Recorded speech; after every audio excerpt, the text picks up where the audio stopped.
vais passer la parole à la direction régionale pour présenter le séminaire. Bonjour, donc Emmanuel Morel et moi-même, donc Safia Benama, sommes donc chargés de mission à la DRETS Grand Est et nous suivons effectivement toutes les questions qui concernent la politique d'intégration et accès à la nationalité française. Donc on vous remercie d'être présent. On avait souhaité effectivement aujourd'hui faire un focus sur la validation des acquis de l'expérience et en lien avec l'Observatoire régional de l'intégration et de la ville, toujours en gardant donc l'esprit de pouvoir aussi faire intervenir des opérateurs qui sont financés sur le champ du 104 pour nous permettre aussi ces échanges. Donc on vous souhaite la bienvenue et puis une bonne matinée. Merci beaucoup. Donc, on va aujourd'hui effectivement, plus particulièrement, faire un petit point sur la question de la reconnaissance des diplômes et la validation de l'expérience. Je vous propose de démarrer par un petit zoom sur le profil des immigrés des primo-arrivants pour pouvoir en fait faire écho à les annonces et les discussions qu'on a eues ces derniers temps autour de la présence immigrés sur le territoire. Donc, ça nous semblait intéressant de vous présenter très rapidement quelques chiffres. Alors, au niveau national, mais surtout, on va dire, au niveau local, avec les données disponibles au niveau de l'OFII sur les primo-arrivants sur le Grand Est. Je vous avais déjà présenté la part de la population immigrée sur le Grand Est, qui est assez proche en fait de la tendance nationale. On a quand même quelques éléments particuliers pour le Grand Est, c'est à savoir qu'on a un peu moins de ressortissants de pays hors Union européenne. Je rappelle quand même que quand on parle de présence immigrée, c'est des personnes qui ont nées à l'étranger, étrangers, et qui ont migré en France, qui ont pu obtenir ou pas la nationalité française. La notion d'immigré nous permet d'avoir une idée de la part de la population dans la population nationale qui représente en fait les personnes qui ont migré de n'importe quel pays, Europe ou hors Union européenne. Comme vous le voyez là, ça représente à peu près 521 000 personnes au niveau du Grand Est, c'est 9,4% de la population. Juste pour bien rappeler cet élément. Je passe tout de suite sur les données qui ont été publiées par le ministère de l'Intérieur au mois de février, donc récemment, qui tous les ans produit des statistiques sur les titres de séjour. Donc, c'est les personnes qui ont un visa pour les ressortissants hors Union européenne de plus de 3 mois. Hein, je précise. Et donc, effectivement, vous avez dû l'entendre dans la presse, on est dans une situation où effectivement on a une augmentation des titres de séjour délivrés en 2024, sachant que c'est une estimation pour 2024, hein, puisque les données ne sont pas encore complètement calées. Donc, une augmentation globalement des titres de séjour de 1,8%. C'est au total de l'année 2024, 336 710 personnes. Quand on parle là des titres de séjour, c'est des personnes qui ont l'autorisation de s'installer sur le territoire français de manière durable. Hein, je précise. Hein, alors, on n'a pas dans cette statistique, on n'a pas les demandeurs d'asile, puisque là, c'est bien les personnes qui ont un titre de séjour pour rester durablement sur le territoire français. Comme vous le voyez, c'est que le constat quand même, c'est que pour les titres de séjour pour des raisons humanitaires ont augmenté de manière beaucoup plus importante que l'ensemble des titres de séjour. On a une évolution de 13,5% et je vous disais pour l'ensemble 1,8%. Alors, vu le contexte international, c'est pas très étonnant, en tant que tel, hein, enfin voilà. Ce qui est intéressant quand même de rappeler quand on dit qu'il y a une évolution de 13,5 de ces personnes, pour des raisons humanitaires, il faut quand même rappeler, que la majeure des titres de séjour délivrés, en France, sont en fait pour des raisons d'études ou familiales et c'est pour ça que je vous ai mis, le camembert qui montre qu'effectivement, les motifs, pour des raisons humanitaires représentent, 16 de l'ensemble des titres de séjour. Donc on a une augmentation, mais il faut bien, rappeler qu'on est sur un nombre, qui est, la moitié qui est des motifs d'études. Voilà. Alors je vous propose maintenant, très rapidement quelques données, sur, ce qu'on va appeler les primo-arrivants dans le Grand Est. En fait, c'est surtout les signataires du contrat d'intégration républicaine pour les données 2024. Je vous fais une présentation, sur les 5 dernières années puisque, vous le savez, on considère que quelqu'un est primo-arrivant à partir de l'obtention d'un titre de séjour durable sur les 5 années suivantes. Donc vous le voyez là, on a une évolution, très aléatoire finalement, de la présence des signataires, pardon, du contrat d'intégration républicaine sur le Grand Est. On reste à un niveau, on est revenu, pardon, à un niveau de 2021, sachant qu'avec la crise sanitaire, on a eu, des évolutions, assez marquantes et visiblement là, on revient sur une période qui était celle 2021. Donc, pour l'année dernière, 2024, c'est 7 522 personnes qui ont signé un contrat d'intégration républicaine sur le Grand Est. Je vous ai fait une petite, comparaison, par département, parce que cette réalité que je vous montrais est très différente, en tant que telle et comme je le disais tout à l'heure, on peut avoir une lecture par les chiffres, les chiffres ou en pourcentage. Heu, Si on regarde les chiffres, c'est toujours au niveau du Bas-Rhin, qu'on a le plus de, signataires du CIR avec 2 046 personnes.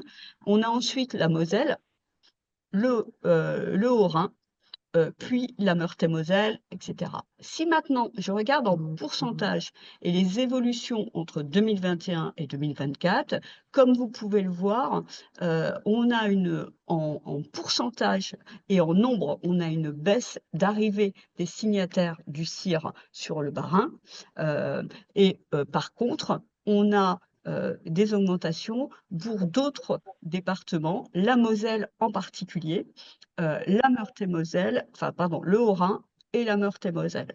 Et dans une moindre mesure, parce que c'est des petits départements, la Haute-Marne et les Ardennes, mais les pourcentages sont peut-être pas importants, mais comme on est concentré sur quelques communes, c'est assez marquant en tant que tel. Donc c'est intéressant, hein. Alors, il faut bien savoir que, par exemple, la logique, on va le voir, hein, des décisions, par rapport au dispositif national d'accueil pour les demandeurs d'asile et les réfugiés font qu'effectivement, on a une évolution entre les départements, et ça se traduit dans, ces données statistiques. Je vous rappelle, hein, vous aurez ces données très rapidement sur le site de l'ORIV pour pouvoir les regarder d'un peu plus près. Je vous l'ai mis ici, sous format, pardon, diagramme pour montrer, l'évolution. Donc là, on est en valeur, absolue, pas en pourcentage et donc effectivement, on constate effectivement une perte, entre guillemets, moins d'arrivées, entre guillemets, sur le Bas-Rhin. Je rappelle bien, c'est au moment de la signature. Ça ne veut pas dire qu'il n'y a pas ensuite des mouvements. Il me semblait intéressant de revenir, sur, ce que je vous proposais tout à l'heure, sur les questions, par, type de motif. Alors, quand on est sur les signataires du CIR, les étudiants, ne signent pas, le contrat d'intégration républicaine, puisque la condition, c'est notamment pour l'apprentissage du français et le parcours. Or, ils ont un statut particulier. Donc, c'est normal. Vous allez retrouver ici la catégorie dont on parlait tout à l'heure, humanitaire, économique et famille, mais on ne va pas retrouver les étudiants. Donc, ne soyez pas surpris. Là aussi, je vous ai mis des éléments de comparaison entre l'année dernière et enfin l'année 2023 et 2024. Donc, du coup, ce qui est intéressant de relever, alors que au niveau national, on évoquait tout à l'heure qu'on avait une augmentation des motifs humanitaires, on voit bien que pour le Grand Est, alors on n'est pas sur les mêmes données, hein, on est bien d'accord, mais en tant que signataire du CIR, on a une légère baisse en termes de pourcentage et en nombre absolu. Et on a par contre toujours la même logique, c'est que les hommes sont plus souvent signataires du CIR en tant que, au titre de BPI, bénéficiaire de la protection internationale, et on retrouve plus particulièrement les femmes au niveau familial. Bon, pour avoir un peu une idée au niveau général. Quand on regarde le nombre de signataires du CIR, vous le voyez peut-être là, c'est que on est sur une situation où on a 48%, donc 4, voire presque 5 personnes sur 10 qui viennent pour des raisons familiales et 4 qui viennent pour des questions humanitaires. On l'avait déjà évoqué, ça ne en fait, on a du coup, on a des réalités différentes et des parcours différentes, puisque quelqu'un qui arrive dans un contexte familial, eh ben, effectivement, il va bénéficier de l'accompagnement de l'environnement familial. Pour les personnes qui sont pour des raisons humanitaires, bien évidemment, le contexte est différent. Je vous l'ai remis ici aussi parce que je trouve que c'est plus lisible avec les camemberts. On voit vraiment le format et le profil très différent entre femmes et hommes, globalement, hein. Du coup, c'est intéressant de le souligner et dont l'accompagnement en tant que tel. Très rapidement, au niveau des personnes qui arrivent et les nationalités, on a à peu près 140 nationalités différentes qui arrivent sur le Grand Est. Et vous le voyez là, la nationalité la plus représentée reste d'origine afghane, avec 1136 personnes, avec 15% des signataires du CIR. On retrouve après les populations, enfin les personnes du Maroc, turques, tunisiennes, algériennes et ensuite ukrainiennes, albanaises, etc. Quand on compare avec l'année précédente, on avait en deuxième situation la population venant de Turquie et ensuite marocains. On avait les Syriens qui étaient beaucoup plus hauts en termes de nombre. Bien évidemment, en fait, le nombre des personnes signataires du CIR, là aussi, sont en lien avec les événements au niveau national et international, pardon. Et donc, on retrouve cette réalité en tant que telle. Maintenant, je vous propose de faire un lien direct avec notre préoccupation d'aujourd'hui sur la question des diplômes et de la validation des acquis à l'étranger, des compétences à l'étranger. Ça me semblait intéressant de faire un zoom particulier sur ce point pour se dire, ben, finalement, est-ce que on a des personnes qui arrivent avec des niveaux de diplôme élevés ou pas? Vous le voyez très rapidement, quand même, on a, grosso modo, pour les personnes qui sont arrivées en 2024, on a 45 des personnes qui ont un niveau d'études secondaire et surtout, on a 37 de personnes qui ont un niveau d'études supérieur. Donc c'est l'enjeu, autour des questions de la reconnaissance, des diplômes, et cetera, est quand même un élément important. Alors, je parle bien de niveau d'études, ça ne veut pas dire que la personne avait le diplôme, mais ceci dit, il y a quand même on est plutôt sur des personnes qui ont des niveaux d'études assez élevés. Là aussi, j'ai fait une approche homme-femme et comme vous pouvez le voir, on a des femmes qui ont un niveau d'études plus important que les hommes. Le niveau d'études supérieures est à 44% pour les femmes, 30% pour les hommes. Et les hommes sont plus souvent dans des études de niveau secondaire, voire primaire.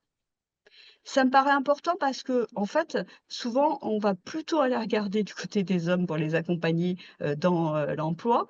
Tout à l'heure, on voyait, que les hommes étaient plutôt pour des raisons, de, de motifs humanitaires et d'ailleurs, on a beaucoup développé des actions, auprès des bénéficiaires de la protection internationale, pour les accompagner, la reconnaissance des diplômes et cetera. Et là, on a vu tout à l'heure que les femmes étaient plus souvent pour des raisons familiales. Donc, attention dans les actions que l'on mène dans cette vision qu'on peut avoir peut-être un peu avec des préjugés peut-être. Je vous ai refait la même chose que tout à l'heure. La tendance générale entre secondaire, supérieur, etc. et la situation entre hommes et femmes. Alors, ce type de données, je vous l'ai présenté sur le Grand Est, on peut le faire pour chaque département. Dernier chiffre, alors ce tableau, il fait un peu peur, mais je l'ai repris. On a les données des domaines d'activité professionnelle à l'étranger, puisque pas mal de personnes qui arrivent ont déjà travaillé. Donc là, vous avez simplement une vision générale pour femmes-hommes. D'ailleurs, j'ai oublié de l'écrire au-dessus, mais pour pouvoir que ça soit un peu plus lisible, je l'ai retravaillé ici en faisant ressortir les domaines particuliers pour les hommes et pour les femmes. Et là, c'est simplement pour vous montrer que les hommes euh, étrangers ont été précédemment travaillés plutôt dans le bâtiment, les travaux publics, dans le domaine de commerce et de la distribution, l'hôtellerie, le tourisme, l'agriculture, le transport, la mécanique, etc. Donc des métiers qui quand même sont souvent en tension. Donc c'est aussi intéressant de faire le lien. Du côté des femmes, on retrouve la question du commerce, l'hôtellerie et le tourisme, mais aussi les questions de santé, d'enseignement, la question de bien-être, la question de la gestion, de la comptabilité et de l'administration publique. Et ces éléments-là vont nous peut-être permettre de comprendre pourquoi, pour les femmes, des fois, c'est plus compliqué, cette reconnaissance de l'expérience, parce que au niveau légal, législatif en France, pour certains métiers, il y a des conditions pour pouvoir reconnaître les diplômes et notamment pour certains diplômes qui sont évoqués pour les femmes. Voilà. La question de la reconnaissance des diplômes et la valorisation des acquis de l'expérience, au-delà même de la question étrangère, hein, des étrangers, est un sujet complexe. Donc, je ne vais pas faire une explication de tous les dispositifs, mais il me semblait intéressant d'avoir juste quelques éléments de cadrage sur la question des diplômes et de la valorisation des acquis de l'expérience au niveau de, comment dire, pour les populations, pour les personnes étrangères et notamment pour les contrats dans le cadre des CIR. Voilà. Donc, premier constat quand même, c'est qu'on a beaucoup de travaux maintenant qui mettent en avant une situation de déclassement professionnel des primo-arrivants, mais aussi d'un certain nombre d'immigrés. On vous mettra les travaux en question. Là, je mets en avant les données d'une enquête qui s'appelle Trajectoire et Origine, qui est menée par l'INED et l'INSEE en particulier, qui montre qu'effectivement, on a un déclassement professionnel chez les diplômés du supérieur qui s'installent en France. Donc ça, c'est vraiment un point. Alors, il y a eu d'autres études qui ont été menées, notamment un travail qui a été fait par les études de l'IFRI par Sophie Bilon sur cette question des trajectoires professionnelles, qui est pas seulement au moment de l'inscription, on va dire, à l'arrivée, mais des parcours qui peuvent être plus complexes. On a également un dossier qui s'appelle déclassement professionnel et fragilité des privilèges en migration. Donc, on a vraiment pas mal aujourd'hui de travaux autour de cette question. Euh, Comme je le disais tout à l'heure, hein, on l'a vu statistiquement, on a quand même un certain nombre de personnes qui sont qualifiées, qui peuvent avoir un niveau d'études ou d'expérience, mais souvent ils occupent des emplois qui sont peu en cohérence avec leurs compétences. Ça a quand même un impact à la fois sur les personnes en tant que telles, mais aussi sur la société française. En termes d'impact pour les primo-arrivants, la question du déclassement psychologiquement peut avoir un impact bien évidemment, mais c'est aussi, faut se rappeler que quand on est sur un projet migratoire, c'est pour un avenir meilleur. Alors, pour certains qui fuient un pays, ils sont prêts à accepter un certain nombre de choses. Pour d'autres, ça peut être plus compliqué. Il y a un ressenti qui peut être négatif par rapport au pays d'accueil à un moment donné, et bien évidemment, ça a un impact financier. On a en France cette idée que la population étrangère et immigrée est une population avec peu de revenus, mais en fait, elle est liée à la migration. On a des personnes qui ont quitté leur pays parce qu'ils pouvaient mobiliser un certain de moyens financiers. Donc, je pense que là, il y a quelque chose, une attention sur ce point. Par rapport à la société française, on a un vrai sujet par rapport à la question des compétences. Depuis maintenant plus de 10 ans, hein, une préoccupation des gouvernements successifs, c'est de valoriser des personnes qui ont des compétences venant de l'étranger. Et le paradoxe, c'est quand même que du coup, on met en difficulté la reconnaissance pour les personnes qui arrivent. On est aussi dans un contexte où on a encore de nombreux métiers en tension. Donc, comment on travaille cette question-là? Donc, c'est vraiment un sujet intéressant à travailler en tant que tel. Il y a plusieurs éléments explicatifs de cette situation. Il y a des éléments d'ordre liés à la personne, à son vécu, au pays d'origine, etc. Mais on a aussi les conditions légales et le cadre légal qui rend difficile en fait la reconnaissance des diplômes et la valorisation des acquis de l'expérience. On a la question de la langue, qui est effectivement un élément important. Je suis pas revenue sur ce point quand j'ai parlé des statistiques tout à l'heure, mais on a quand même une réalité statistique avec beaucoup de personnes qui sont dans le Grand Est, qui ne sont pas des personnes habituées à la langue française.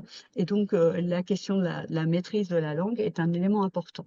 Les freins administratifs dans l'obtention du titre de séjour peut aussi intervenir et rendre difficile les reconnaissances de le parcours professionnel, on va dire, en tant que tel. Pour eux, le fait qu'ils n'aient pas forcément de documents justificatifs, le fait que des personnes décident d'accéder rapidement à un emploi rémunéré pour pouvoir subvenir aux besoins leurs besoins ou ça, de faire leur famille. Et donc, souvent, quand on s'inscrit dans un type d'emploi, c'est après, on va pas forcément refaire la démarche pour une reconnaissance des diplômes, etc. Il y a certainement aussi le fait que les personnes ne connaissent pas ou méconnaissent les dispositifs existants. Et comme je le disais, le point, important, hein, c'est, le fait qu'effectivement on a des conditions qui rendent, la reconnaissance complexe. On a des conditions de nationalité pour, l'obtention d'un certain nombre de diplômes. On a des types de professions, réglementées ou non réglementées et du coup, pour les professions réglementées, par exemple médecin et cetera, ça nécessite un cadre particulier. Hem, on a, des diplômes, obtenus à l'étranger, mais qui sont souvent moins bien reconnus en France en raison d'inégalités entre les systèmes éducatifs à l'échelle internationale. On n'a souvent pas d'équivalence, juridique entre les titres et les diplômes et néanmoins, on peut avoir sous certaines conditions, une, attestation de comparabilité, et on vous a mis, ici le centre, ENIC NARIC qui, notamment, permet de vérifier cette, possibilité d'avoir de cette attestation de comparabilité. Hem la question de la reconnaissance des diplômes, c'est une chose, la valorisation des acquis de l'expérience, c'en est un autre, et il est encore plus complexe. On depuis maintenant, plusieurs années, la validation des acquis de l'expérience est un droit inscrit dans le code du travail pour, tout individu, hem effectivement, l'idée, c'est, de vous montrer des expériences qui ont été, déployées dans le domaine de la VAE, en particulier pour les publics, primo-arrivants, les bénéficiaires de la protection internationale. Je rappelle que la validation des acquis de l'expérience, elle permet à toute personne, quel que soit son âge, sa nationalité, son niveau d'études et son statut, de faire reconnaître son expérience professionnelle ou, liée à l'expérience, l'exercice de responsabilité syndicale, c'est moins le cas, voilà, afin d'obtenir un diplôme, un titre ou un certificat de qualification professionnelle. Voilà. Donc c'est quelque chose, qui est un élément important, qui est une mission de service public du ministère de l'Éducation nationale, notamment à travers, le réseau des, dispositifs académiques de validation des acquis et du coup, on s'est rapproché, effectivement, de, Shenkan, qui en fait, est intervenu enfin, intervient, sur, le GIP formation constitué et continue et insertion professionnelle sur Reims, et notamment qui a déployé, des expériences depuis, plusieurs années, dans ce domaine. Je vous propose du coup, passer, la parole à Isabelle Speni, chargée de mission académique. Je vous donne la main alors et merci encore, d'avoir, proposé d'intervenir. Merci à vous. Donc je m'appelle Isabelle Spagni, je suis chargée de mission académique des dispositifs de formation en français langue étrangère, donc sur, l'académie, de Nancy-Metz. Donc notre périmètre, d'action, on va dire que c'est, beaucoup, l'ancienne, région, Lorraine et donc je fais partie de la DRAFPICA GIF-FTLV. Alors je vais vous la faire qu'une seule fois. C'est la délégation de région académique à la formation professionnelle initiale continue et à l'apprentissage, groupement d'intérêt public pour la formation tout au long de la vie. Et donc, notre réseau, pour faire simple, c'est l'éducation nationale, mais plutôt côté volet adulte, avec le réseau des Greta CFA donc de Lorraine. La DRAFPICA JPFT-LV, depuis très très longtemps, travaille sur la problématique de l'apprentissage du français langue étrangère et donc a décidé de créer plusieurs outils qui sont à destination, bien entendu, des personnes immigrées qui ont besoin de cours de français ou d'orientation ou de conseils sur les diplômes. Et donc, oui, et côté FLE a été créé, qui est la coordination territoriale du français langue étrangère. Et donc, nous sommes installés à Nancy. Et donc, c'est un dispositif qui est financé par la DETS 54 et le JIP FTLV. Donc, notre objectif à nous, c'est, de pouvoir répondre à l'ensemble des acteurs multidisciplinaires qui accompagnent les publics FLE. Donc, on travaille beaucoup avec les structures associatives qui œuvrent dans le domaine du FLE et là, pas que sur Nancy, puisque d'autres structures ont été créées qui sont les maisons du FLE, donc qui sont rattachées à la coordination territoriale du français, langue étrangère. Et donc on reçoit les structures associatives, dans nos locaux, les accompagnateurs sociaux et également les référents uniques. On a aussi des échanges avec les conseils citoyens, bien entendu avec les organismes chargés de l'orientation et de l'intégration et de l'insertion professionnelle et aussi bien sûr des organismes de formation, heu privés qui ont des offres, sur des formations FLE à visée d'insertion professionnelle ou pas d'ailleurs, je tiens à le dire et on est en lien avec les représentants aussi des différents partenaires institutionnels, comme les préfectures. Donc nos 3 grands axes, c'est coordonner, fédérer, donner de la visibilité et faire progresser les structures associatives, qui mettent en place, les formations FLE, pour les publics. Renseigner, informer, orienter les personnes allophones vers les structures associatives ou les dispositifs de formation ou les sessions d'examen qui sont en lien avec leur projet, qu'ils soient social, ou professionnel et également, échanger en offrant un espace, de formation et de mise à disposition de ressources pour les structures. Alors, dans la première mission, je voudrais vous parler des formations de formateurs qui s'appellent Profil. C'est la professionnalisation des formateurs pour l'intégration par la langue, qui comporte 3 modules. Je vous donnerai plus de détails si ça vous intéresse de connaître les programmes de formation que l'on met en place. Donc il y a 3 modules de formation. Ils font chacun, 18 heures. On a également un module sur l'alphabétisation. Heu, Ces formations sont financées en grande majorité par la DRETS Grand Est, et on forme à peu près une centaine de bénévoles et salariés des structures associatives par an. On a également, décliné cette formation-là dans une autre formation qui s'appelle ProApport, qui est la professionnalisation et l'accompagnement des publics allophones par les travailleurs sociaux. Parce qu'on a beaucoup, beaucoup de travailleurs sociaux qui viennent, nous solliciter, pour avoir des renseignements sur les niveaux, sur les examens et aussi sur les orientations. Donc on a décliné, la formation profil, mais vraiment à destination des travailleurs sociaux. C'est-à-dire que on va pas travailler, par exemple, en profondeur le positionnement ou les niveaux, ces choses-là. Et puis, une fois que les bénévoles sont passés par nos formations, on leur propose de leur mettre à disposition, un programme de formation et notamment le programme Paris Langue, qui peuvent, eux, adapter dans leur structure associative. Donc ce programme de formation, il est quasiment clé en main. Il y a juste quelques petits trous parce qu'il est important pour nous d'adapter nos programmes de formation au territoire. Donc, je vous donne un exemple comme ça, on a un volet sur la culture et par exemple, le volet de la culture dans ce programme de formation, il est vide et on le travaille avec les bénévoles en fonction de leur territoire. L'offre culturelle, de Nancy, c'est pas du tout la même, que celle de Saint-Dié. Donc on essaye à chaque fois de travailler des ingénieries pédagogiques qui collent vraiment au territoire des personnes. Donc, comme je vous l'ai dit, il y a des tiers-lieux qui sont les maisons du FLE qui sont ouvertes. Donc, il y en a une à Metz, il y en a une à Épinal, donc dans les Vosges.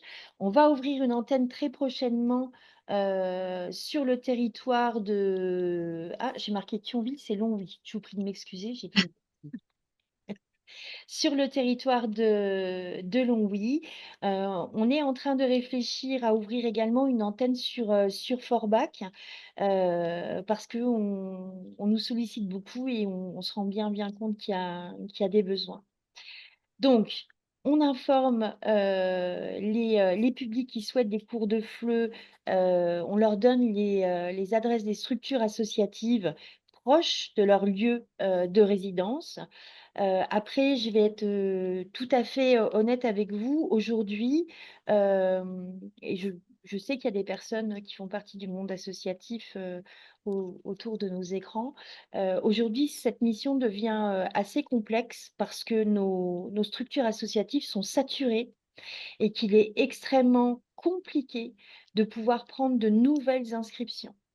Je précise aussi, parce qu'il y a des représentants de l'État, que nous avons aussi des structures associatives qui sont un petit peu moins soutenues financièrement et que j'ai quelques structures qui sont en grande difficulté et par exemple, il y a 2 jours et ben, il y a une grosse structure associative de Nancy qui malheureusement, a complètement arrêté ses activités. D'accord. Donc c'est en ce qui concerne l'orientation vers les structures associatives, c'est quelque chose qui est compliqué. Et bien entendu, on est aussi centre d'examen en langue, donc on oriente les personnes vers l'examen qui est approprié en fonction de leur projet. Ça, c'est hyper important de ne pas dire aux personnes: «Eh ben, vous passerez tel ou tel examen et puis voilà». Il faut vraiment relier la typologie de l'examen aux besoins de la personne. Est-ce qu'on a besoin de passer un examen, par exemple, pour un renouvellement de titre de séjour? Est-ce qu'on a besoin de passer un examen pour entrer, mais je pense, aux étudiants, à l'université? Est-ce qu'on a besoin de passer un examen, pour s'insérer dans la vie professionnelle? Et ben, pour toutes ces raisons-là, on ne va pas orienter, les personnes sur les mêmes examens. Alors, notre force dans notre réseau, c'est que une très, très grande majorité de nos formateurs et surtout formatrices, et c'est vraiment un métier où on retrouve énormément de femmes, sont, habilitées à faire passer les examens au FLE.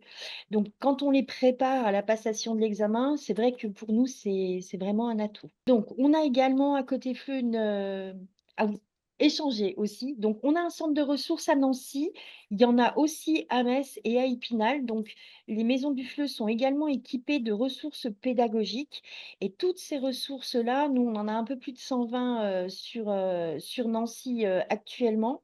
C'est quelque chose qui fonctionne très, très bien. On a énormément d'emprunts. Et tout ça est à la disposition des structures associatives. Si elles ont besoin d'une méthode, elles peuvent passer et emprunter les méthodes qu'elles souhaitent. Et donc, nous avons également des salles de formation que l'on met à disposition des structures associatives si elles en ont besoin sur simple demande, sans location, sans rien. Donc, ça, c'est quelque chose aussi qui fonctionne bien. Par exemple, le vendredi prochain, on a une structure associative qui vient faire une présentation de méthode à ses bénévoles dans nos locaux. Donc, ça peut leur donner aussi un espace de travail pour certaines structures qui sont quelquefois un petit peu à l'étroit. Donc, on a aussi 2 missions académiques, donc qui est le pilotage de la mise en œuvre des formations linguistiques obligatoires et non obligatoires dans le cadre du contrat d'intégration républicaine, donc le fameux CIR de l'OFI. Donc, on a cette mission-là jusqu'au 30 juin 2025, qui date à laquelle le marché s'arrêtera.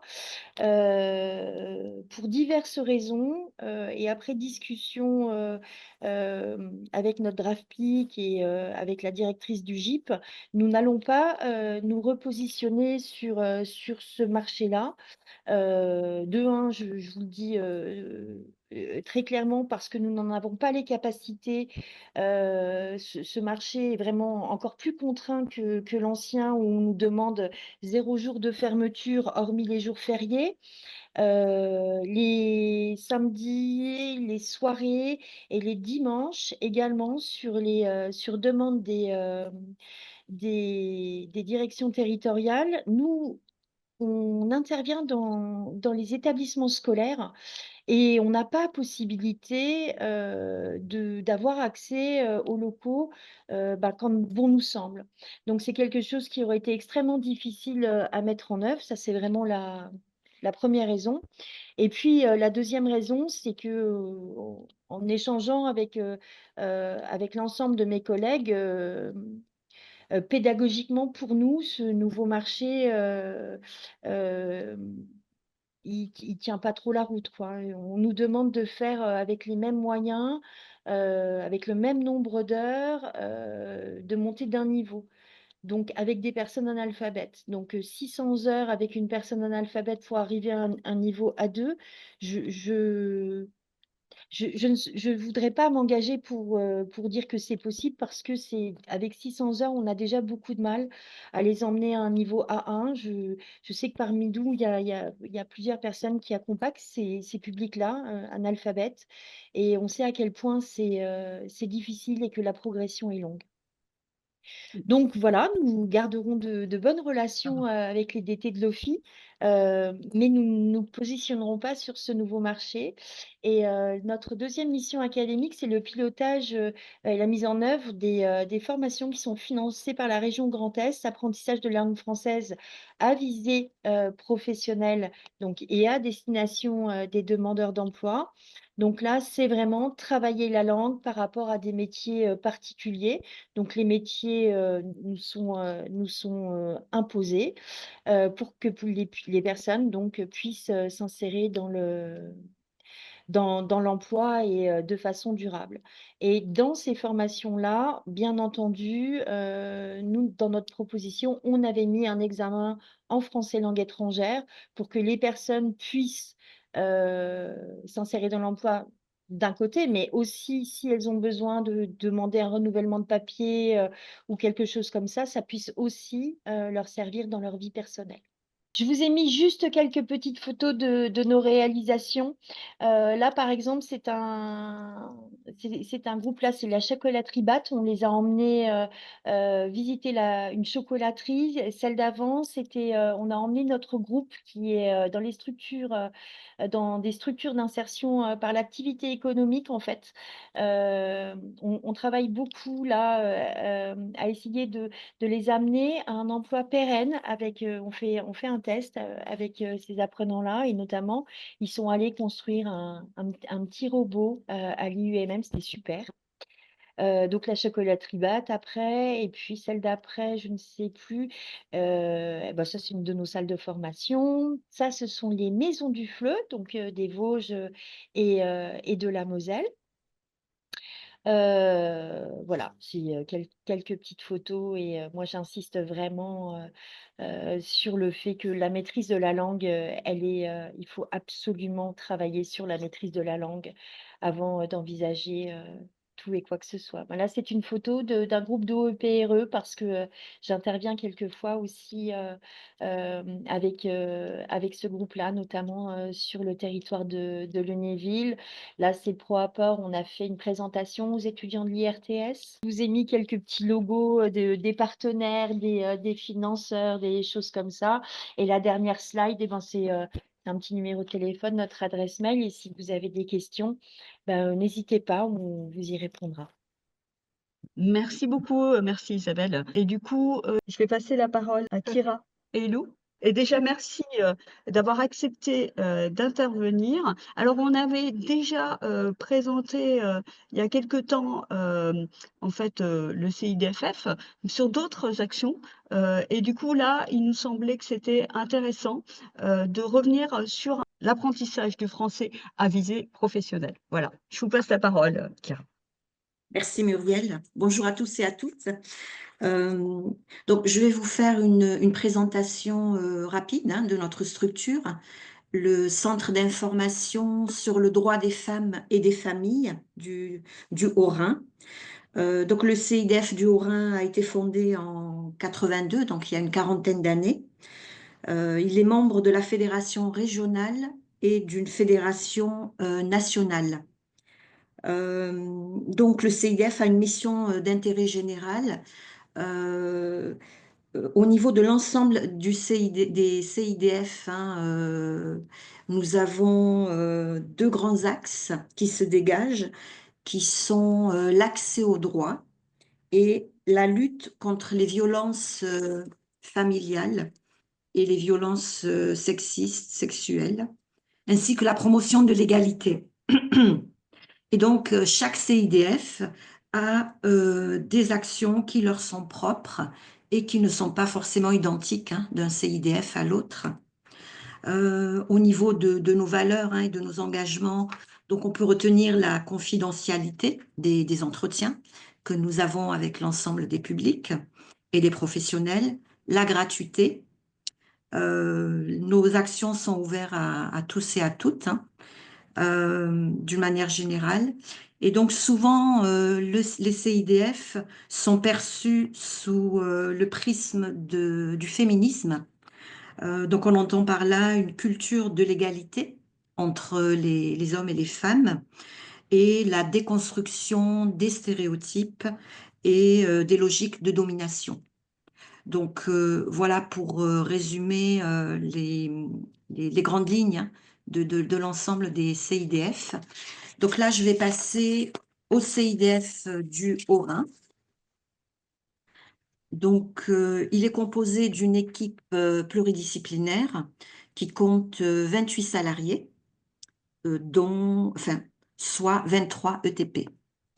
Donc, le secteur le plus important, hein, au CIDF, il est constitué d'une dizaine de professionnels qui sont des juristes, des psychologues et des intervenants sociaux en gendarmerie. Alors, au niveau des actions de ce secteur, nous avons les permanences d'information juridique, l'accueil de jour départemental pour les femmes victimes de violences, l'accueil des enfants victimes de violences, les intervenantes sociales en gendarmerie, les stages de responsabilisation pour les auteurs de violences au sein du couple, les stages de responsabilité parentale, une sensibilisation à l'égalité filles-garçons, prévention des violences sexistes. Donc là, essentiellement des interventions dans les établissements scolaires, hein, primaires, collèges et lycées, et des formations à destination des professionnels pour les sensibiliser sur cette question des violences. Donc voilà pour le premier secteur. Ensuite, à gauche, donc on a le secteur linguistique. Donc c'est le secteur que je coordonne avec deux collaboratrices, Gaëlle et Delphine. Donc dans le cadre de ce secteur, nous sommes missionnés pour conduire une plateforme linguistique au niveau de tout le département du Haut-Rhin. Alors, les missions de cette plateforme sont l'accueil, l'évaluation et l'orientation des publics vers des dispositifs linguistiques. Deuxième mission, la coordination des opérateurs linguistiques en association avec les partenaires institutionnels, les partenaires de l'emploi, ainsi que les partenaires du champ social. Et troisième mission, donc, c'est l'accompagnement méthodologique et la formation des bénévoles, hein, qui sont dans les structures.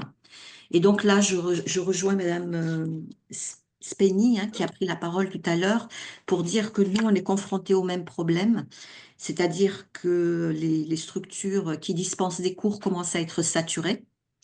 Donc nous travaillons étroitement avec le réseau des bénévoles. Et d'où l'importance pour nous d'optimiser les dispositifs existants. Et donc, pour ce faire, nous avons mis en place un outil numérique de suivi des places disponibles au jour le jour que les structures remplissent pour pouvoir justement optimiser au mieux, hein, l'orientation des publics. Donc, on utilise vraiment tout ce qui existe et on essaye de faire au mieux en associant tout le réseau. Mais c'est une réalité actuellement, hein, puisque euh, la demande augmente et l'offre diminue. Mm, mm. Donc voilà, pour le secteur linguistique. Et donc là, je terminerai par le troisième secteur, hein, qui est géré par ma collègue Léa. Voilà, qui regroupe donc 8 salariés, donc, dont 5 s'occupent de l'insertion professionnelle et l'emploi. Donc dans ce secteur, nous avons l'accompagnement individuel des femmes vers l'emploi. Donc ce sont souvent des femmes qui sont éloignées de l'emploi et nous travaillons étroitement avec France Travail, hein, dans ce cadre-là. Nous avons mis en place également un atelier mode d'accueil du jeune enfant et conciliation des temps vie familiale, vie professionnelle, pour lever un des freins à l'emploi, qui est la garde d'enfants. Des formations linguistiques à visée professionnelle, donc je vais y revenir tout à l'heure. Et donc l'accompagnement des bénéficiaires du RSA majoré, qui est géré par 2 assistantes sociales chez nous au CIDFF. Et un dernier secteur, une dernière action, c'est dialogue et solidarité. C'est l'accompagnement des personnes en deuil de leur conjoint ou de leur compagnon, qui est animé par une psychologue. Donc voilà, beaucoup d'actions très diversifiées. Et c'est vraiment positif, hein, d'avoir autant de diversification au CIDF, parce que ça permet justement, dans l'accompagnement global des personnes que l'on reçoit, d'orienter parfois vers nos collègues ou vers des professionnels de l'extérieur, hein. Puisque quand on reçoit une personne, on a toujours le souci de voir la personne dans sa globalité et, d'avoir un regard particulier sur les freins périphériques, puisqu'une personne qui a des freins qui ne sont pas résolus, ben, ça va être difficile de l'amener vers une formation, vers un emploi.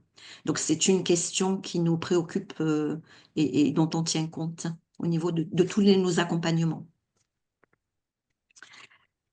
Voilà, donc là, je vais passer à la formation linguistique à visée professionnelle, puisque Muriel nous a sollicité pour présenter ce dispositif. Donc, nous avons 6 formations qui sont programmées cette année. Ce sont des formations d'une durée de 4 mois. Des formations à temps partiel, donc qui représentent 12 heures par semaine, soit 8 heures de cours d'apprentissage du français et 6 heures de cours d'apprentissage du français et 6 heures de cours pour travailler le projet professionnel. Et nous avons également 2 semaines de stage en entreprise. Donc le public et les prérequis, hein, du public pour cette formation, c'est un public mixte, hein, hommes et femmes, qui souhaitent s'insérer professionnellement. Donc, on vise plus particulièrement les étrangers primo-arrivants, hors Union européenne, avec un premier titre de séjour de moins de 5 ans, ou alors des personnes qui sont issues de quartiers prioritaires de Mulhouse ou de l'agglomération mulhousienne. Alors, au niveau linguistique, il y a également des prérequis à avoir. C'est un niveau A1 minimum. Niveau A1, donc ça veut dire des personnes qui, à l'oral, qu'elles soient capables de poser des questions simples sur des sujets familiers et y répondre, et à l'écrit, qu'elles soient capables d'écrire des phrases simples et isolées. Donc voilà pour les prérequis. Alors l'objectif général de la formation, bah, c'est permettre aux bénéficiaires d'accueillir des compétences linguistiques en contexte professionnel, dans la conception d'un parcours linguistique.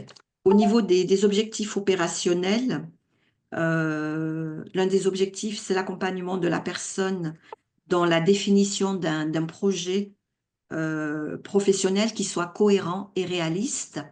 Et donc là, je reviens à ce que disait Muriel précédemment, par rapport aux personnes, hein, qui sont diplômées, surdiplômées, et qui ont parfois du mal à faire le deuil de leur situation dans le pays d'origine. Et c'est vrai que les conseillères professionnelles ont à cœur de travailler un projet professionnel qui soit en lien avec ce qu'elles ont fait précédemment pour valoriser le parcours de la personne, hein. Donc ça, c'est vraiment important. Et nous avons des personnes qui sont surdiplômées, mais qui, voilà, pour des raisons de nécessité, acceptent un travail un travail qui n'a rien à voir avec ce qu'elles ont fait précédemment, hein. Autre objectif opérationnel, donc c'est le travail sur les freins. Ça, c'est vraiment important. Travailler sur les freins, essayer de trouver des solutions pour lever les freins à l'insertion professionnelle. Et donc, dernier objectif opérationnel, c'est permettre l'accès à un emploi ou une formation qualifiante quand c'est possible, ou mettre la personne dans un parcours d'insertion. Donc, tout au long de cette formation, il y a des visites d'entreprises qui sont organisées, des visites de plateaux techniques. Donc, il y a un rapprochement qui se fait avec le monde du travail. La formation dure 4 mois, elle est intense pour ces personnes. Pourquoi ces formations linguistiques à visée professionnelle? Donc là, je reviens en amont. Elles ont été pensées antérieurement parce qu'on a constaté qu'il manquait un lien entre la formation linguistique et la formation professionnelle. Donc souvent, les personnes, quand elles sortaient de formation linguistique, d'ateliers sociolinguistiques, elles avaient que des bagages linguistiques et l'accès à la formation professionnelle était vraiment une difficulté pour ces personnes. Yeah. Et donc, on a pensé ces formations justement pour permettre d'avoir cette marche qui faisait le lien justement avec les formations professionnelles. Voilà, donc ça, c'est vraiment un point important. Je voulais rajouter également que nous avons une formation linguistique à visée professionnelle qui ressemble à cette formation-là, mais qui se fait sur 8 mois, dont 2 mois d'accompagnement, et qui est réservée aux femmes très, très éloignées de l'emploi. Beaucoup de femmes qui n'ont jamais travaillé ou qui ont eu de grandes difficultés dans leur parcours personnel. Et donc, un des objectifs de cette formation, qui est aussi à visée professionnelle, c'est travailler les freins avec ces femmes, avec tout le réseau des partenaires. Voilà, 2 formations dans l'année de 8 mois. Merci beaucoup, Kira.